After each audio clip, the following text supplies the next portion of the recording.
All right, welcome to our second one. Our first one, unfortunately, I did not record locally. So our second slash first session as James and I talk about The Walking Dead. Today we'll be talking about the season 7 premiere. Before we kick off, let's get through a couple announcements. One, our charity for this quarter is still American Foundation for Suicide Prevention. Check out the links below. If you can donate, we'd really appreciate it. And also a big announcement for our buddy James over here. He is a father for the second time. A beautiful baby boy. Yes. And quite the coincidence, his wife went into labor this past Sunday. It's just like I called it. It's Yep. still on. It's still on. It's on record. But luckily, I think she did it on purpose. She waited till after the episode was finished at 10:05, right? God bless her. 23 hours later, there's a little baby James. All right, let's kick it off and let's get into season 7. Thank God, that was a long wait. Yeah. Waiting to see who actually did die, although towards the end, I think all the rumors kind of leaked out eventually, unfortunately. Yeah, and that's that's a shame because that just justifies that the cliffhanger. They shouldn't have gone through with the cliffhanger. There's too many spoiling groups out there. There's too many people that want this information. It's almost like, a pissing contest between, the producers and these spoiling groups. Like, can we hide this stuff from them? And they really weren't able to. But nonetheless, the premiere was great. I loved it, man. Yeah. I think it would have been better to have at least one of the deaths at the end of the season with a cliffhanger leading to the second death, possibly. But I think the tension was there. I don't think my anxieties were as high as they would have been if had it been immediately after the season finale. I think I was able to calm down and think about who could die, and like I said, a couple of weeks before even aired, it was pretty much guaranteed of who was going to go. Yeah. Yeah, definitely a good way to kick off the season, though. Oh yeah, it was. I mean, this was my favorite. This was my favorite season premiere. So I mean, it just, like I said, if they would have, like you said, and I agree with, they should have showed one of the deaths. They should have showed Negan picking Abraham and killing him, and then cutting out. Maybe after the first blow to Abraham, it would have let fans know, oh, maybe it's not, it's not Glenn, and then kick off the way they did with the flash forward or the flashback scene, and then going on that RV ride to hell, so, and then coming back and then showing like Rick, just remembering the events that killed Abraham, and then show Glenn dying. That would have made the episode even that much more. So, but it is what it is. I still love the episode. I still watch it. I have it on. I actually bought the season pass, so I've watched it about 8 times now. It's definitely those episodes where we could have seen it be the season finale or the season premiere. But like right when they left them off at the end of that episode, that could have been the season finale. Like, where do they go from here now? That's where they'll pick up. But I understood what Kirkman and the producers were saying, that this is like the new chapter, and like after these people died, that's what kicks it off. It's front or back side of the page at the end of the chapter. It's the end of one chapter, the beginning of another. It could be the same thing. Yeah. But if you read the comics, you kind of saw it coming. Yeah, I agree. I mean, you have to. Kirkman is he calls himself stubborn, and you have to keep the show fresh. Yeah. And if there's any shining light to this damn cliffhanger, it was the fact that it did cause a lot of conversation over the summer, and the numbers weren't as high as I thought they would be. I think it was only 17 1.1 million viewers. I was going around telling people it's going to be, 20, 25 million viewers watching this thing. Yeah. But I think a lot of the critics were saying the show was getting stale, and it started to get to Kirkman a little bit and Gibble, and they had to be creative. And, they sat down, and they really, really went back and forth with this cliffhanger idea. Kirkman being a child of Star Trek, and how they ended seasons on cliffhangers. He really thought it was a good idea per se, but I think it was definitely to keep the show fresh, and almost as a writer for a show, you have to do things to keep those ratings up. And no matter what he says, that definitely was a ratings grab, because they could have, that season finale would have been the season premiere. That season finale would have been probably the greatest show that they've had. I mean, it would have been instantly would have been one of the highest rated shows, and the premiere would have been even higher rated, because now you are into that new chapter, and you do want to see, how they go. You see them moving the bodies maybe in the premiere instead of going through who he picked. Seeing them drive the hilltop. But again, they have to stretch this stuff out. And in the comics, for comic book fans, we're around comic book issue 100. So there's 160 issues right now. So they have to stretch this out in order for it not to basically catch up to the comics. They have to kind of like stretch some of these events out. And again, if you have to justify this cliffhanger, I mean, that's the best you can do. Other than that, like we said, the premiere was excellent. Brilliant writing. The deaths were brilliant. The special effects. Greg Nicotero is a genius. I've liked Greg Nicotero since the Dawn of the Dead days. So, did you think the makeup was too gruesome? I know some people complain about that. People I had some people tell me that it kind of made the intensity and the tension, and then just the gruesomeness kind of made their stomachs turn and almost turned them off to the show because they thought it was too much. But for fans of this genre, you have to expect that. Mm-hmm. And you kind of have to appreciate that, because the zombie apocalypse was shown on TV would be much worse in real life. It would be much, much worse in real life. And they can't go into so many gruesome things that would really happen in real life. I mean, sure, they showed these two incredible deaths, and they really, the special effects were on point. But it's a zombie apocalypse. Watching a show about a corpse that comes back to life that has to be destroyed by blowing his head off. It's just the concept of the whole thing. So you're gonna get this kind of stuff. So if it's too much for some people, I feel for them, because I don't care. I think it's great. I personally think it's great.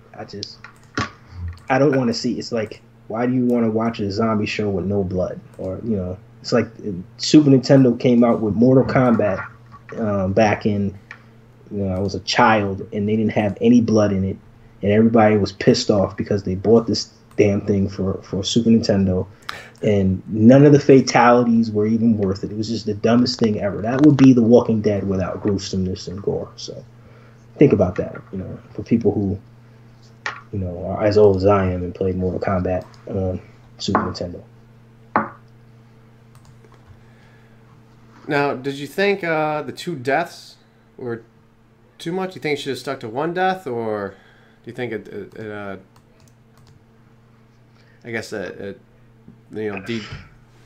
devalued Glenn's or devalued Abraham's one way or the other? If they didn't do the cliffhanger, I think one death would have been enough. Two deaths justified the cliffhanger per se. Threatening to chop off Carl's arm kind of, brought us back to the edge of our seats. Honestly, to be 100% honest with you, I would have been, if they had 3 deaths, or if they would have chopped Carl's arm off, I don't think that would have been too much. I think that would have brought even more shock to it. Now they're not only justifying it, but they're saying to the fans, hey, you thought you knew everything that was coming, and they basically just, just threw us another curveball. But that would have been too much. I probably like Gore a little too much. So I think, 1 death, if it wasn't a cliffhanger, would have been fine. 2, yes, I appreciate it, them making up for the damn cliffhanger, and then the threat of cutting off Carl's arm was good too. So personally, I think that it was just enough, just right. All right. So you went over what you liked about the show. What didn't you like about it then? The premiere? Yeah. The one thing I didn't like was how they started off with the trailer. Just, it took 20 minutes to get into who was going to get, Lucille. Yeah. I think they could have started. We made us wait the entire summer. It's like, oh, really? You're going to make us wait even longer now? Exactly. We're here. Let's go. Yeah, I think that was kind of a asshole move a little bit there. Just kind of further dig the knife into us, Yeah. We're already, bleeding and wounded, waiting for this goddamn thing for 6 months. And then you add another 20 minutes. It's almost like toying with the fans and just really irritating us. And it's like, you don't, as a producer, I understand you want the ratings grab, but there's certain things that you don't want to. That's what I think he was overkill, is by just teasing us even more, showing us the teaser. And we're thinking when I saw the teaser on AMC, I said, wow, they're going to show this. Maybe this is going to be after the death. They're going to show the death first. They're going to show this teaser, and then they're going to hit us with something else. Nope. That was the first thing we saw. Then we go on 20-minute, guessing game of what happened still. And yep. I just, why not start the episode with him saying, and you are it. Point to Abraham, beat him down, and then go to the trail, the RV ride. Yep. I think that would have been better suited, and would have said to the fans, hey, look, we showed you the cliffhanger reveal of Glenn still being alive when he crawled under the dumpster. We're going to start the season premiere the same way. And I think the fans like such as myself would have appreciated that a little bit more. But again, you want to just want to stick it to us a little bit, turn the knife in there. Yeah. And also, since it's been so long, you have to kind of get that mindset again in there. Exactly. Oh, that's right, they are here. Or heck, there's probably a few people tuning in for the first time. And this is one hell of an episode, I guess, to start on. Wow, unbelievable. But I get it. You wanna hit us with the story, and you wanna, that's just how filmmakers do. It's a rising action, and then of course it falls, and But what I didn't like I said, I didn't like how they dragged out the initial selection. And this goes back to what you said earlier. I know it was really gruesome, but I mean, if you're a comic book reader, I think they could have done more. I think that they really could have, made people say that's pushing the limit. I only say that because of season 5 with the Trolls. You hit somebody in the back of the head and slice their throat. Yeah. To me, that's gruesome. That's crazy. If they took it to that extreme in season 5, why not take it to that extreme for the biggest moment in the show's history? I mean, why not show more? Why not make people actually say, not some people, but a lot of people say, oh man, that, wow, that kind of made me feel uncomfortable. If it's going to be, to me, if it's a horror, if it's a zombie show, a zombie movie, scary movie, I don't want anything good. I want everything bad, because that's what you're watching. You're not watching a Disney show. Yep. You're not watching Care Bears. You're watching, you're watching a zombie apocalypse. You should expect it to be bad. So, just somebody who can appreciate the genre and say, hey, a scary movie should be terrible. A zombie show should be horrible. Negan is horrible. Why not go all out and say, I want everybody to feel uncomfortable. All the fans should be pissed off, at this death. Mm-hmm. That would make you either hate Negan more, that would make you feel for the characters more. And if you don't like that kind of stuff, not watch the damn. I don't know, but I just personally think they could have gone a little bit more with the deaths. It's gonna make me sound crazy, but people who appreciate horror stuff, like, okay, perfect example. If you watched a romance, a romantic film, why not? You expect the two people to get married at the end of the movie. You expect them to fall in love and dance through the forest and whatever. You expect all that stuff from a romantic movie. Yeah. Like, how would you feel if you watched a romance movie and they didn't kiss, they didn't get married, they just basically, just talk to each other on the phone and then the credits roll? That would be terrible. You're like, what the hell is this? It's not a romantic movie. Your wife would get pissed. That's what I would say I didn't like about it. You thought they could have done more. More, yeah. Turn it up a notch, more. Give us more gore, more, just more of the killing, more of the, basic, the bashing. A lot of it, you just heard the sound, you saw the reaction. I mean, why not show him hit the skulls and, you just heard it. I guess that's enough, but I like that. And then, of course, the last thing that I didn't like about the show, I mean, there's not many. The third thing I didn't like was just at the end of the day, Maggie wants to go back to Hilltop by herself. And I guess that's what's different about the comic. But somebody should have physically confronted Rick. You had this strong personality in Sasha. Yeah. And you had Maggie. Okay, Maggie is she's having complications with her pregnancy. So it's not believable for her to kick Rick's ass. She can't walk, she can't stand. But you have this incredibly strong female character who is supposed to represent Maggie, Andrea and Maggie in the comics, in Sasha, who has already shown that she can be violent, has already shown that she can, she doesn't, she's attacked the survivors in her own way, going off the deep end a little bit after she lost her brother and her boyfriend.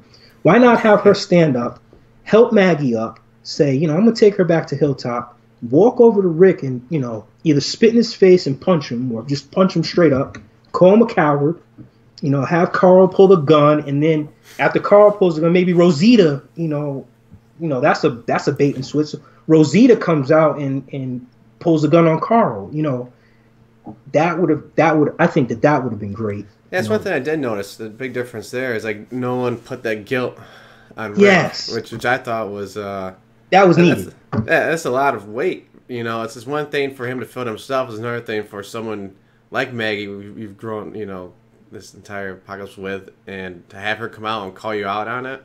Yeah. Question like, why didn't you do something? Even though like knowing that he couldn't have, but still to have like someone from your support group to come out and say, hey, you're a piece of crap. You let my husband die. It's your fault. I thought they needed that. I think that they missed it. They missed the shot there. Totally agree. And why not have Rick at the beginning? Rick was such a badass. I know they wanted to show his character be vulnerable and be scared. Yeah. And show that fear in him. But the way that they built him up as this big badass, and again, it started from season 5. Season 5, when he told Gareth, I'm going to kill you, you had that sense that he was going to kill Gareth. He didn't have any fear. Hey, you could bash 100 people in the head with a bat.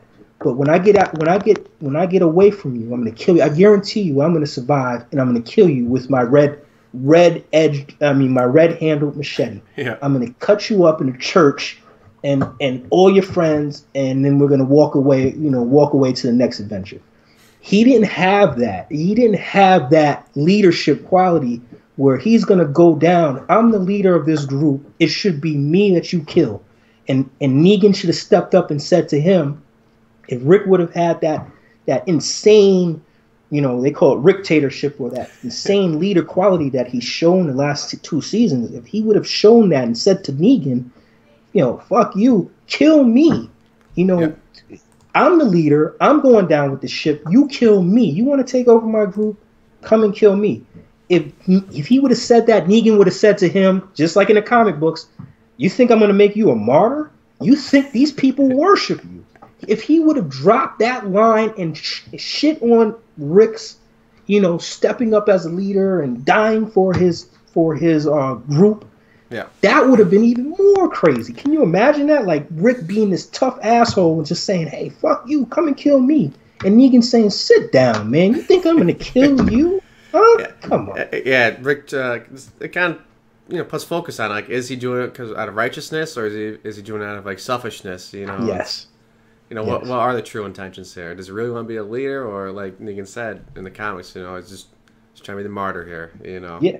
And I get the sense that Rick, if you look closely, what they're trying to do 2 things, and we can get into this a little bit more, because there was another antagonist, other than Negan, and a lot of people who are Daryl fans aren't going to want to hear this, but Rick what Kirkman is doing is he's kind of making us question Rick, and he's building up Negan, and he's making every single member of this audience, he's making us all question who's the real bad guy, because if you look at it, Rick did not, like you said, he was selfish.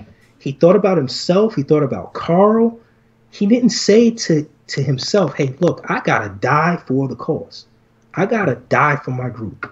This is for my group." And he didn't show that. And now you kind of question, why is he such a coward? Abraham did. Exactly. Abraham stood up. He sat up. And it just was. I think Kirkman and Gimple are brilliant at doing that. I give them credit, and I beat them down about this cliffhanger like everybody else. But to show us that vulnerability and that cowardness of Rick really has to make the fans wonder, who's the real bad guy? I mean, think about it. Why wouldn't Rick just say, even if he got shot down, kill me? Stop threatening my group. I killed 40, 50 of your saviors. Beat my head in. It was my call. I got us there. Exactly. Yeah, exactly. So, he said that at the very end when Carl was in danger. Come on. And that, again, that shows you he's only about himself and his family at this point. Mm-hmm. And you look at it, he started to show you those signs, in season 5 when he went crazy, in the middle of town. So you're starting to see that. I mean, I think I said in the last episode, they kind of give you a lot of hints. Give you a lot of hints on what they want. They want to show. They give you a lot of different hints on how they want to, how they want to show you the changes in character. So let's talk about Negan for a second with Jeffrey Dean Morgan. Great. Do you think he beefed up a little bit over the off season, or what? I think he looked the same because they filmed it right after. Mm-hmm. They filmed it right after, so he didn't get a chance to beef up, which I think he should have been beefed up in the beginning. Yeah. But him having a chance to really study these lines and become Negan showed you the difference. If you looked at the finale and the premiere, the finale was forced. The premiere was Negan. That was, I mean, he had everything. I mean, he was the best. He basically was the best representation of a great comic book, villain. I mean, he had it down. He was smart ass. He wasn't choppy. He basically, his quibs. I mean, he just was, hey, look, I'm gonna kill. The way he mocked Rick in the RV, I'm gonna kill you. like that's Negan. You know what I'm saying? Yeah. Like, are you kidding? Did you see what I just did? Why are you getting this? What? And just messing with a perfect line of Jeffrey Dean Morgan showing how he's such a great actor, showing the broad spectrum of talent he has. Just when he hit Glenn the first 2 times, right? And he turns to Maggie in the group and says, I know this is hard, you know. I'm sorry. I truly am. But I did say no exceptions. Like, the way he did it was just like he completely sociopathic. He just switched, and it was just incredible. You felt it, and you said, this guy is he's a lunatic. Like, he's charismatic, but he's also psychotic. And he showed it in that one instance. And then he's beating his head in. For all the people who didn't like that, you might not want to listen to this. But when he's beating his head in, now he's throwing out the jokes. Now he's, you pussies. Yeah. I'm just getting... The way he did it in his body language made you forget about him being this linebacker figure in a comic book and made you see him for what he really is. Just a very, very scary villain. And he's... I think Jeffrey Dean Morgan, that was a great character selection, man. I love his character for Negan. I think we're in for a real treat. I think it's only going to get better from here, man. Especially now that he has Daryl as prisoner. Oh, can you imagine what he's going to do? It's just, I love it. I think that was a home run. Do you think now Daryl is going to get the blame that Rick got from the comics? Do you think that might shift to him instead? If you go, how long it's going to take for him to even meet the group again. If you go back to season 6, Daryl was showing you all the signs that he did not want to follow suit. The first episode, he questioned Rick. He's telling Rick, "Hey man, we got to go and find people." And Rick is saying, "No, that's not." No. And Daryl's getting pissed. And then on a motorcycle with Sasha and Abraham. He said, I'm going to go back to Alexandria. And they're telling him, you can't do this because it's going to cause something else to happen. Yeah. And then toward the end of the season, I mean, when he got captured, he decides, instead of just leaving, he decides, I'm going to go and give this woman who, her and her boyfriend and this random girl, I'm going to give them back the diabetic medication. I'm going to just walk back and not only give him the medication, I'm going to give Dwight a gun. Hell, nothing's going to happen to me. And it's just like he just made poor decision after poor decision.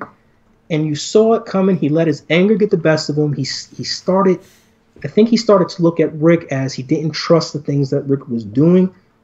And it cost him every step of the way. All of the characters, Glenn said it to him, Abraham, Sasha, Rick, all of them at some point or another said, Daryl, no. And when you're in that lineup and you go and defend and you think, you let your anger get the best of you, you stand up after the guy tells you, just like everybody else warned him, if the first one is free, I get it, it's an emotional moment, and you go and punch him in the face, what do you think is going to happen? He's going to get pissed. Yeah. And he caused Glenn to. And I like the camera angle too, where Negan was posturing up, talking about that, gripping the bed, and I could see it coming. Yeah. He just kind of backed up, with Glenn right to his back, and he's so close. I was like, here it comes. Here it comes. This is waiting and waiting, and then there Boom. It is. Yep. And now, and look at what Kirkman and Gimple did. Daryl is beloved. Would you ever think that you would have to sit here and say, wow. I mean, if you want to bring down a character, that's one way to do it. That's how you got to do it. Make him kill off another important character. That definitely brought down his stock quite a bit. I know we briefly talked about it in the previous episode where we thought it's kept building him up a little bit too much, like with the RPG on top of the tanker into the pond. They could give that to somebody else, but it's like, why do they keep giving this guy opportunities to flex his muscles? And then this is a major hit to his likability, that's for sure. It is. And it's just I think he became untouchable. Yep. And you don't ever want to have anybody more untouchable than your main star of the show. Yep. And for Kirkman and Gimple to kind of make him now anybody could die at any moment. for Gimple and Kirkman to now make him less untouchable, they did a great job, because now you got those Glenn Reef fans who are sitting here saying, fuck you, Daryl. And, you know, now you actually have people who don't like Daryl. And did you ever think that you would hear in 6 years since season 1, would you ever question anything that Daryl did? Honestly, nobody would. Everything he did was he was God. He touched things, they turned to gold. It's ridiculous. So it's like now the character he's killable, and that could be a major hint, you know, that Kirkman and Gimple may be looking at something in the future for Daryl, because there's no other reason for them to do this to a character who's godlike, and now he's not. Yeah, definitely. Also, you know, it gives a way out too. You know, he pissed off the group. He's pissed off with the group. All right, you go off to the sunset. He's not dead, but he's off the show. Also, you know, he's in the prison now. So he's not gonna be with the group, so it won't be camera time. You know, that gives him time to film his show there. Riding with Norman, riding with Regis. I don't know what the hell is show. I don't watch it. But it's you know, it gives an out basically now if they want to take it. Before, it would have been rioting. I think if Daryl was the one who got the bat. Yes. Because like you said, he's done no wrong, so it's.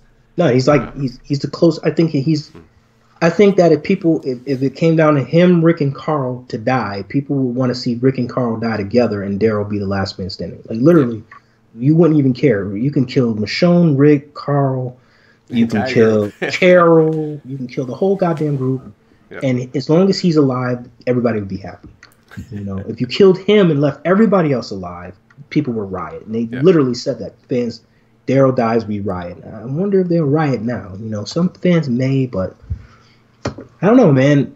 He kind of did what he wanted to do after the whole season. Everybody kept telling him, "No, Daryl, stop." You know, he finally didn't listen. Cost us Glenn. You know? How do you think that's gonna shape Maggie up as far as like a possible leadership role or character going forward or anything?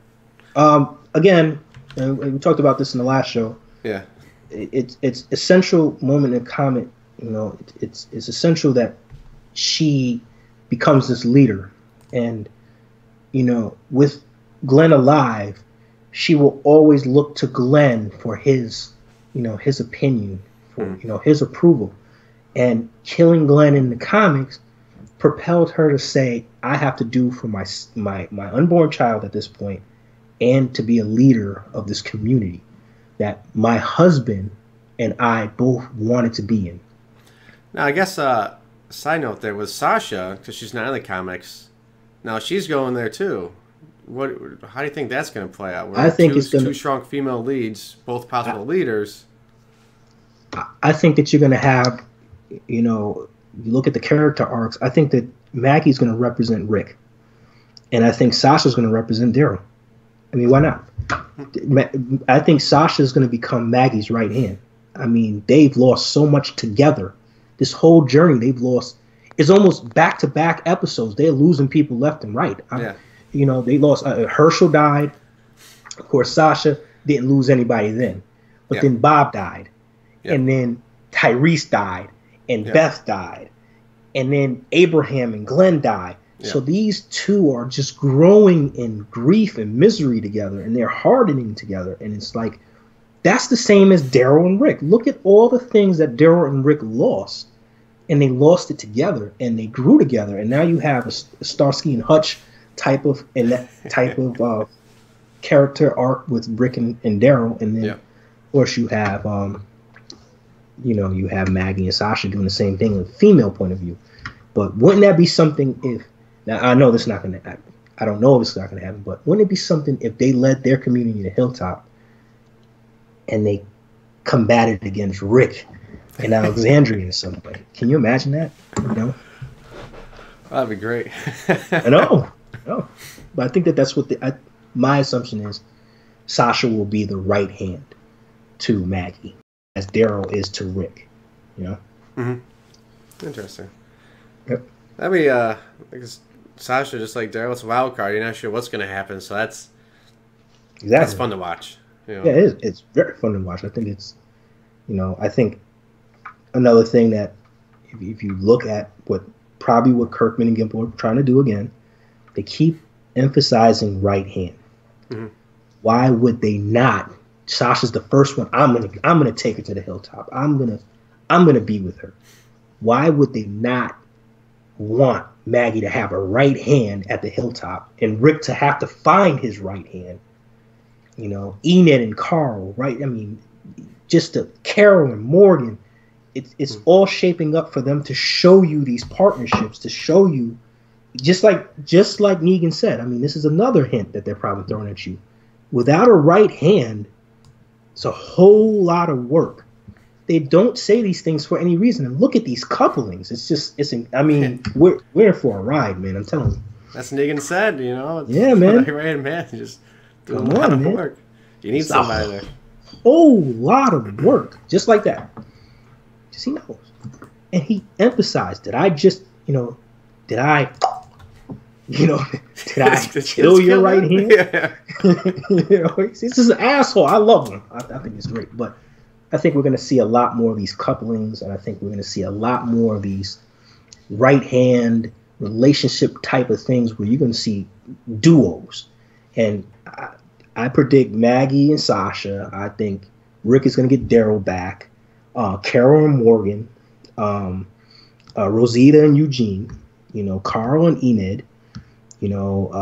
Jesus and maybe Aaron. I see this all coming as just to show, dynamic duos and right hands. I mean, they don't do this they don't say things for any reason, just to say them in The Walking Dead. I will say that I could see them messing up a little bit where a piece of Daryl does come back or something like that.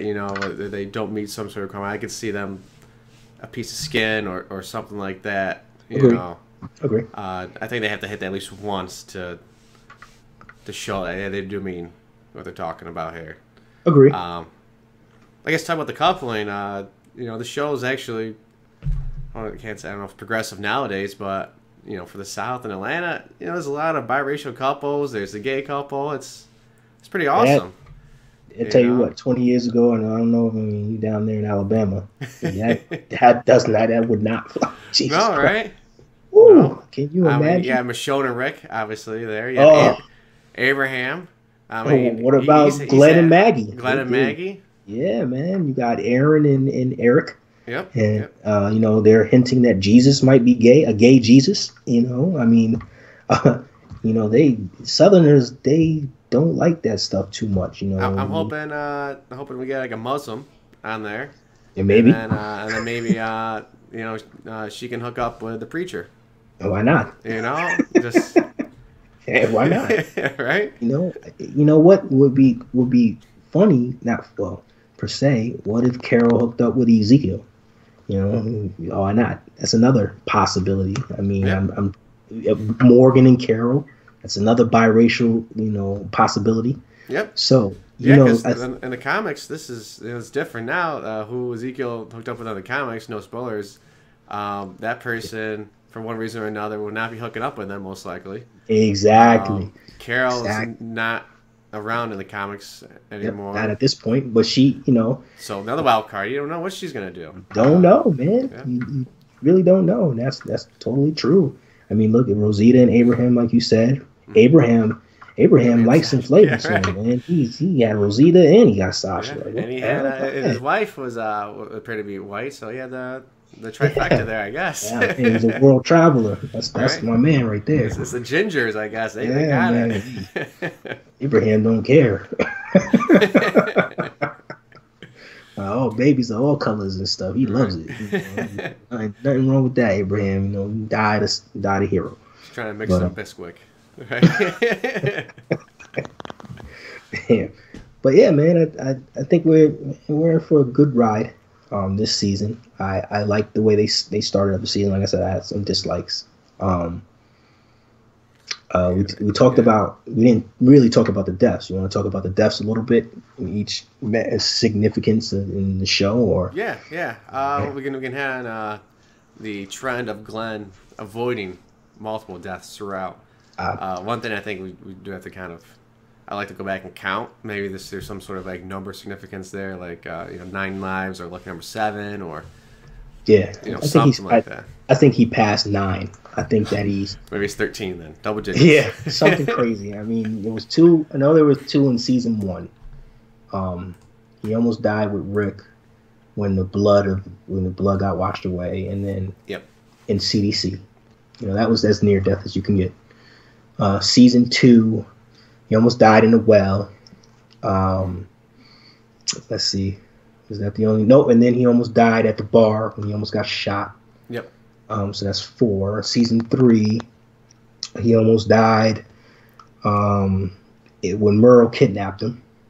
Oh yeah. Threw him with the walkers, and then right after that, people will miss this one. He almost died when he got executed. They were going to execute him. They had bags over him and Maggie's head, and the governor was going to execute. So that's 6. Season 4, he almost died from the flu. Is there another one in season 4? I know there were. It was definitely another one. Oh, and then Terminus was season 5, so that's another one. Yeah, there's a couple of points like he almost got blown up by the tank. I think I just missed him. Knocked him out. Yep, just missed him, knocked him out. He almost died in the truck when Eugene, he rigged the truck so it can blow up. He basically compromised the bus. Almost got his head bashed in. I think we're on like 7 or 8. Season 5, we're in season 5 there. I mean, he almost died with Nicholas trying to kill him. Escaping with Tara. Tara. Tunnel there. Yep. Yep. There goes that. That's in season 4. That's in season 4. So, that was the other one I was missing. So that's like 9, 10. I think you're right. It might be unlucky number 13. Yeah. Because then he almost died with the dumpster. Is 11, and then he almost died when Abraham, Daryl, and Sasha saved him. Yep. So that's 12, and then you round it out. Unlucky number 13 was the finale. He couldn't avoid that one. Couldn't make it. 13. I mean, I'm sure there's more because they really, really wanted to, show the significance of him being an escape artist, and it goes back to him saying, "I'm good on my feet." He's. Rick said he's good on his feet. He's good on his feet. And he's in and out. And he's lucky, yeah. He's lucky, and his luck ran out. And, Abraham, he was on borrowed time. I think that, Denise taking his death. And as I said before, people looked at that quest. I mean, Denise was the one who found the soda for Tara. Why would you have a 6-pack of soda in its rings and only one of the sodas in that 6-pack was an Orange Crush? And she takes Abraham's death. So it was almost like paid homage to, Abraham in that way. And then, of course, he gets his head bashed in, so it's crushed. He's crushed. So that was the Orange Crush. And the Kansas soda represented the lineup. Abraham was red. He was the only ginger in the lineup with dark-haired people, or the colas. And it was just, he was on borrowed time. Him embracing Eugene, him finding that there was more to life than just thinking there was one woman left in the world in Rosita. So that's something else. As soon as someone has some hope in their lives, they're gone. Dead. They're gone. Dead. You can't hook up with Rick and you can't hook up with Sasha in this show. You can't be related to Rick. You can't hook up with Rick. You can't be related to Sasha.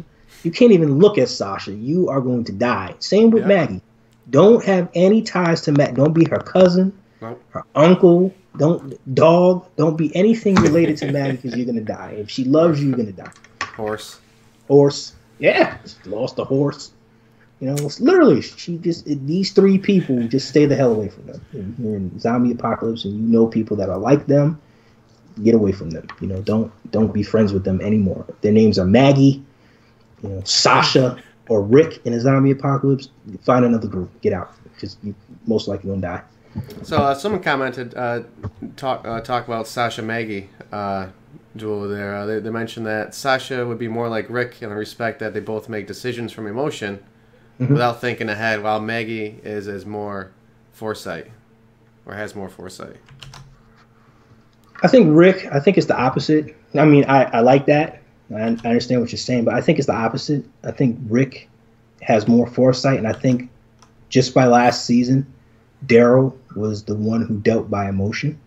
So I think Sasha would be more like Daryl, as they both are wild cards, as you said, Jay, and they both deal with emotion. And when they get angry, they don't think things. They don't think things through. Like they react. I mean, when Beth died in the hospital, she got shot. It wasn't Rick who pulled the gun out. It was Daryl who blew the cop's head off. You know, so I think he's more emotional. I think Sasha's more emotional. I think Rick is the type of person to plan. And I think Maggie is the type of person to plan as well. So gotcha. I think it's a little bit the opposite there, but I see the connection there. All right. So we did cover most of the comics relations there and what we thought was different and what was the same. They missed a few lines in there that I remember. I remember him pointing out Glenn right from the beginning, I believe. Yeah. They say, "No, I can't choose you." You know. Yeah, and I didn't understand that because they had a blatant racist in Merle. I mean, Merle was he called out gays, he called out blacks, he called out everything under the sun. He called Tyrese every name under the book. He called Michonne, you know, he picked on Michonne because she was black. He picked on he picked on Glenn. He picked on Carchulio. You know, I'm gonna call you Neil. He picked on everybody who was of ethnic, had ethnicity. Yeah, they've already crossed that line, and him just saying, "I can't choose you because that made me racist." Yeah, that's nothing compared to Merle. I mean, come on. Like, come on. If he would have did that in the beginning, like, when Glenn, even before Glenn dropped out, if he would have just said, "Nope, race card," I'm not going to be considered a racist. And he just goes down the line, and he sees Michonne because Heath wasn't in the lineup. So if he's seen Michonne, same with you. Yeah, yeah. That would have been. I think that he could have did it to Rosita and said, same with you, race card. Yep. That would be good too. But there's a lot more people in this lineup than the comics. Oh God, they were. And again, I think he.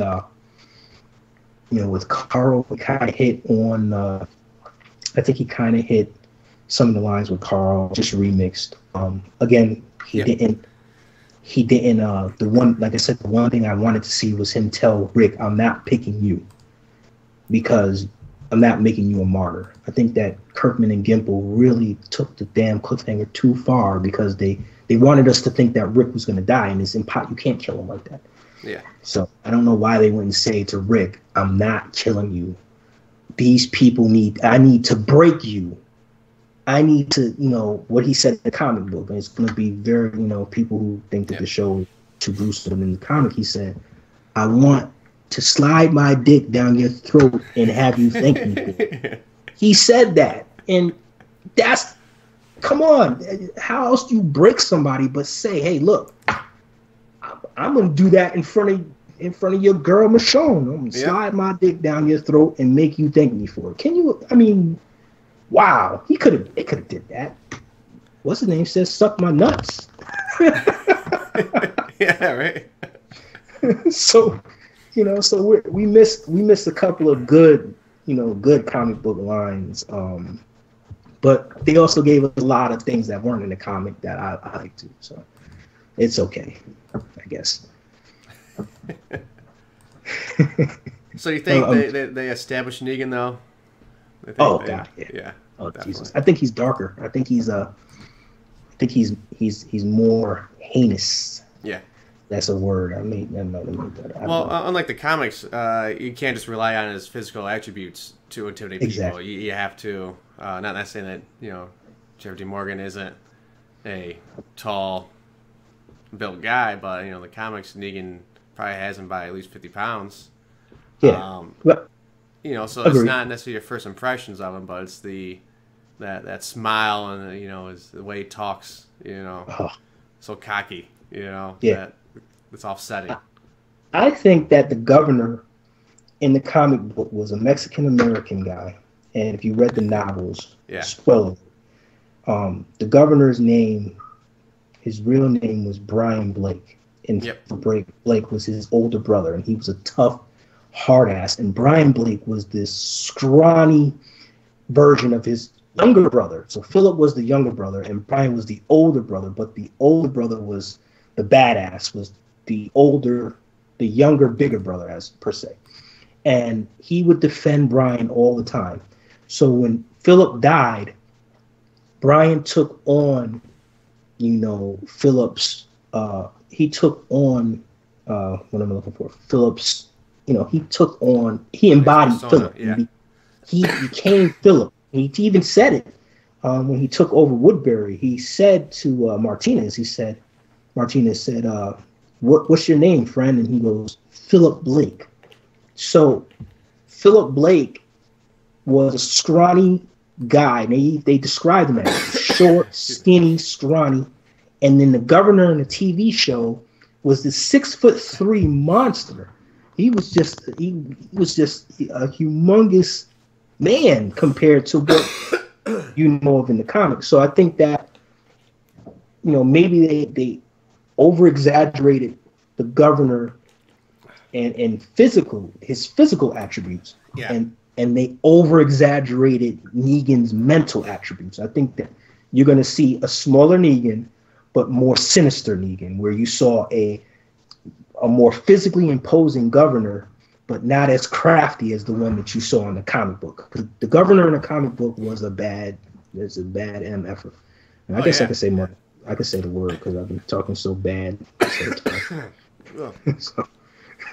Well, that's Chris Hardwick did mention that on Talking Dead. It's if you're offended by me saying the F word after watching someone's head get smashed in, it's a big difference. It's just this word versus actually seeing that.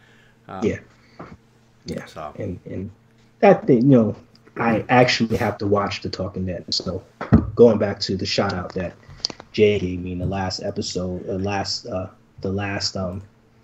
recording that we did, I predicted for months that my wife would go into labor at 8:57 p.m. on the 23rd, 3 minutes before the finale, and I've been saying this for months. I mean, ever since when we found out she was pregnant, I go, this is all adding up to you giving birth on the season premiere. So she starts having severe contractions at like 5 o'clock on Sunday. And I'm like, babe, we gotta go to the hospital, man. You're ready to go. And she watches The Walking Dead too. She's trying to move around the house. 8:52.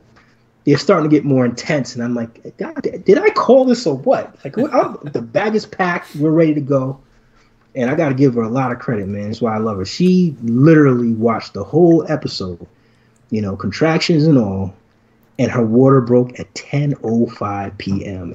on Sunday. So it was unbelievable. Like you couldn't write that. Couldn't even write that. So. Like I said, maybe you should name the baby Glenn Abraham. For.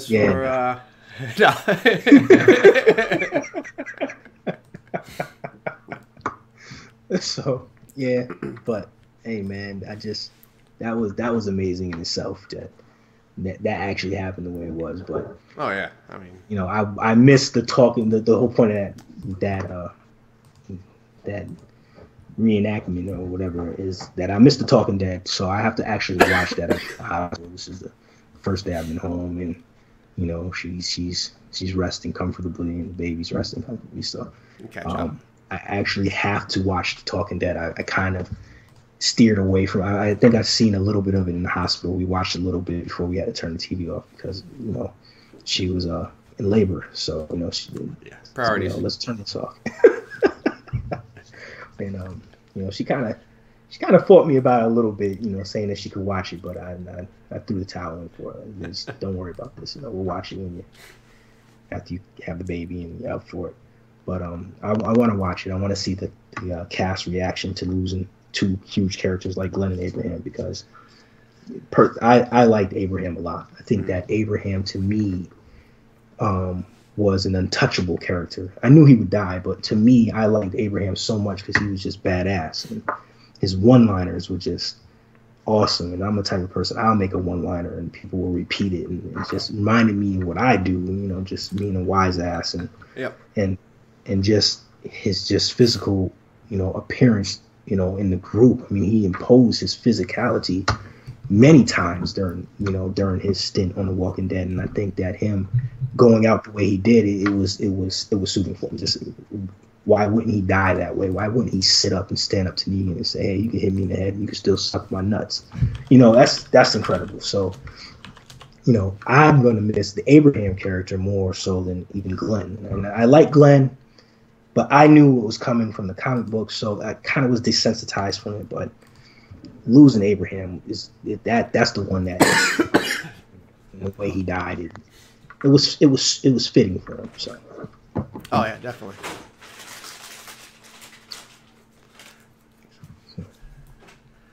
All right, so what are you looking forward to with us next episode? This episode is called The Well. The first episode was The Day Will Come When You Won't Be. That was a Easter egg to season 1 in Jenner.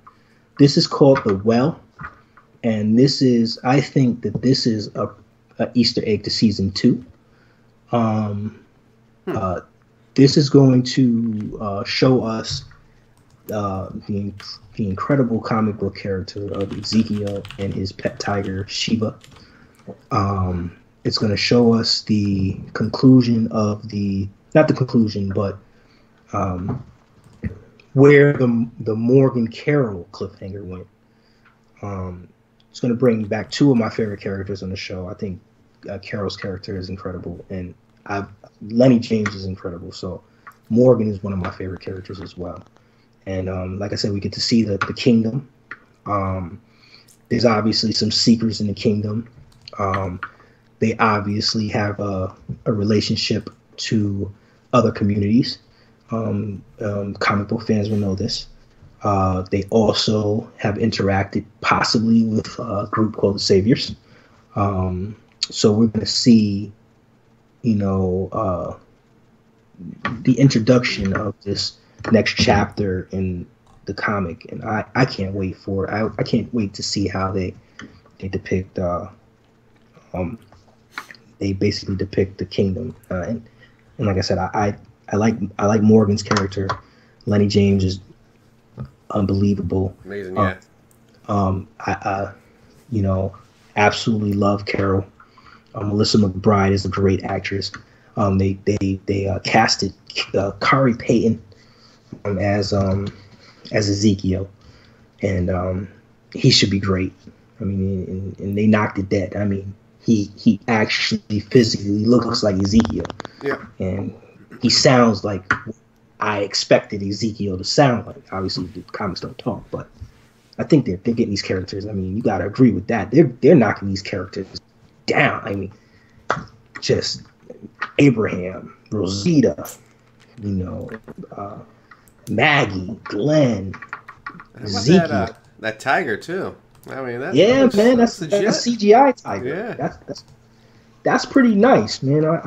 I think that's going to add another element to the show. Now you got a damn tiger in the show. How are they going to pull this off? And right now it looks like they're going to pull this off incredibly.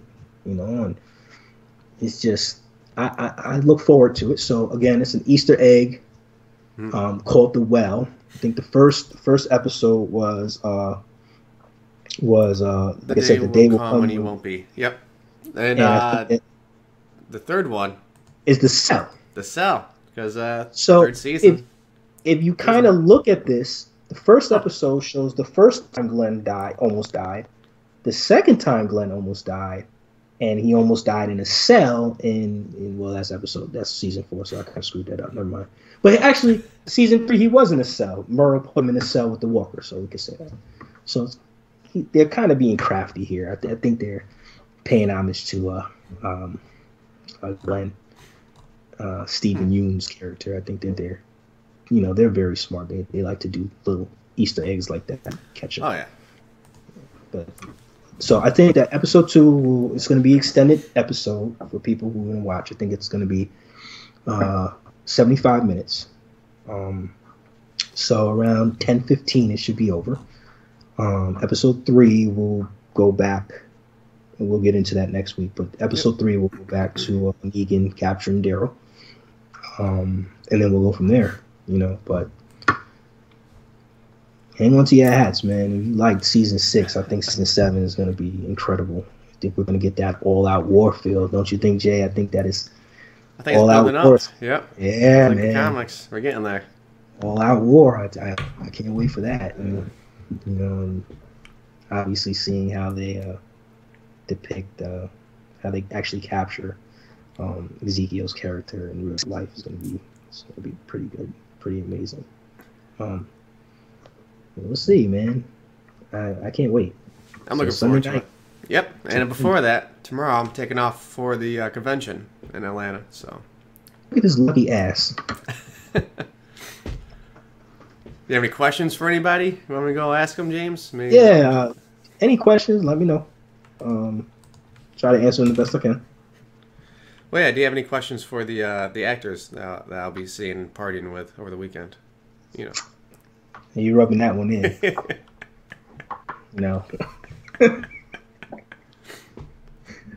I try to avoid it the first time. Flipping, like, the audience had questions because it's kind of Sorry. I didn't want you to twist the knife in the back a little bit there. I just wanted to, divert it to the audience having questions for us because that I'm jealous. I'm extremely jealous that you're getting to see all these great actors and actresses and zombie genre that I've been watching for 30 years. And catching up. I'm trying to catch up. Yeah, keep it. One of us has to go through. One of us has to meet these people. I guess it might as well be you, Jay. Might as well be you, Jay. Just ask them questions and tell them about me, man. Tell them that you have an African American friend, and he's obsessed with zombie genre and zombies and stuff. And throwing that I had a kid. Everybody likes kids. Throwing that I like that I have kids, and build me up a little bit. Build up the show, but build me up a little bit.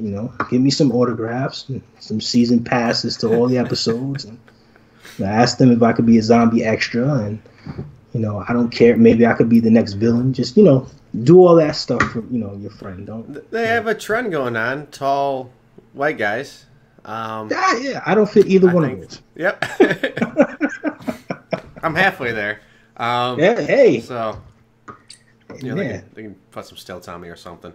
But I think they'll be switching that up here for the next one down the road. Yeah. But we'll get there. That's definitely too early to talk about them. Wow. He's just a lucky bastard. I can't stand it. Well, hey, do you have a favorite actor or a favorite character? Lenny James. Yeah. Morgan's character, I think that he's much better in the show than he is in the comic book. Oh yeah. I think I'm gonna say Carol. Melissa McBride is a wonderful actress. How she came from being an abused housewife to just a killing machine to now somebody who's looking at it and saying, "I can't do this," and the vulnerability she has now is incredible.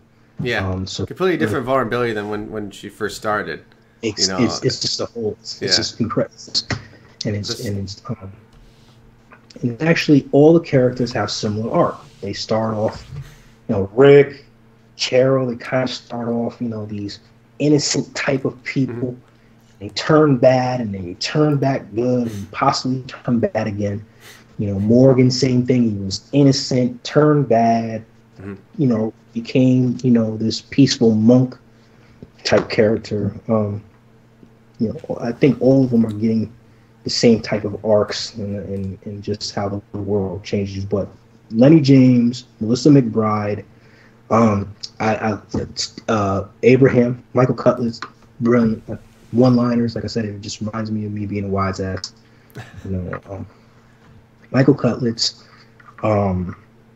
Man, I like Stephen Moon, but my favorite, my top three would be Morgan, Carol, and Abraham. Those are my three. Those are my three favorites. How about you? Oh, no comment. Just curious. Oh, man.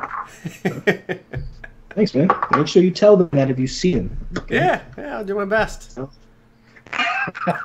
In between drinking with them or something like that, I'm sure I can like, sneak in like a high five or something. Like, oh yeah, my buddy, what's his name? Nah, forget about it. Just unbelievable. Oh, it's horrible. Oh man. One of us has to go through it, Jay. You just, I'll jump on the grenade. I'll go. But yeah, I think it was a good start to the season. Time off that we talked about was a little, but definitely set the pace. I think it's gonna be hard to top it. But we'll see where we go from here. I'm excited. I'm excited too, man. I think that, like I said, rating the premieres. The first episode in season 1, the first episode of season 2 is what I'm talking about. This is my favorite premiere. Yeah. Season 6, I didn't like it so much. I didn't hate it. Season 5, I loved it. Season 4, I didn't really. I mean, it wasn't anything special. Season 3, they found the prison. I liked that actually.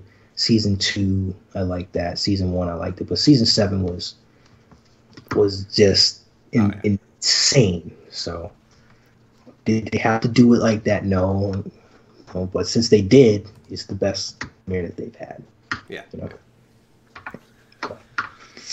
all right. Let's end it on that. High expectations then for the season for sure. I hope you guys continue to tune in. For watching us on Twitch or YouTube, once again, please check out our charity, American Foundation for Suicide Prevention. Check that out. It's a great cause. This is a good personal story. Well, I can't say good, but it's a personal story for myself after losing a close family member to suicide. Yep. And we hope you guys continue to tune in, ask us questions, down below in the Twitch or YouTube chat in the future. And if not, we'll see you guys next time. Yes, definitely. It's been a great show. Thanks, Jay. Thanks, guys.